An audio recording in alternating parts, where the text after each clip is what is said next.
What is going on, guys? Judo Sloth here and welcome to another Clash of Clans Town Hall 10 3-star attack.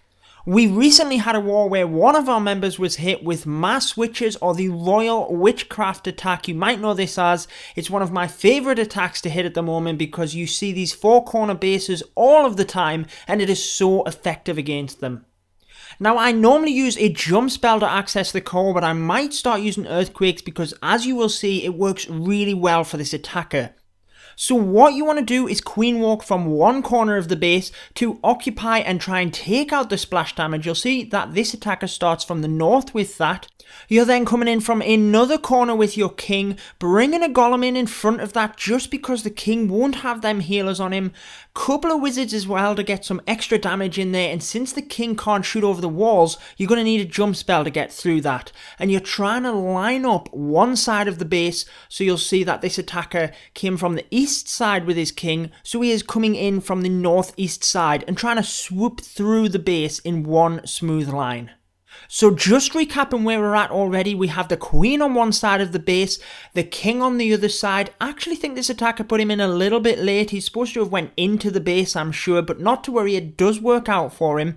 The main bulk of your army is then witches coming straight through the middle, straight into that core. I normally use wall breakers to get through that initial layer. You'll see that this attacker used a jump spell, but I might actually start using that because if you don't bust a couple of holes in that initial wall, it can actually cause your witches to bulk up and then kind of walk off around the side. So the jump spell isn't a bad idea. Bit of a waste of the freeze spell. The Inferno Tower was already down, but not to worry, he didn't need it anyway. Rage spell is always great for right across the core. It speeds them witches up, gets them producing lots of skeletons. Now here on the back end of the base, this is why he needed his king on the inside of the base, so he could get down and get to them splash defenses quicker.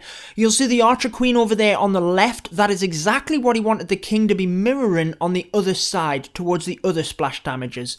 But since he's not there, that Wizard Tower has given the skeletons in the middle a little bit of grief. It's not really to worry if your witches get stuck in the middle because they'll keep producing skeletons. They're out of the way of the defenses at the back there, but maybe he could have used a jump spell to get them out instead of that freeze spell, or just use that a bit better. Failing that, you may wish to use another rage spell because it's really good for powering up the production of them skeletons. And you'll see the queen wrapping up the raid at the end here. That's one of the reasons this attack works so well against these bases. The defenses are so spread out that when the queen is walking around with her healers, nothing is going to give her a real issue. So queen on one side, king on the other. Once you've set that up correctly and prepped the base, you can bring your witches and skeletons straight through the middle and clean up the base. So a very fun attack. I always enjoy using it. Make sure to subscribe for more 3-star attacks. I've been your host Judo Sloth, and until next time, peace out, guys. Stay tuned for more Clash of Clans.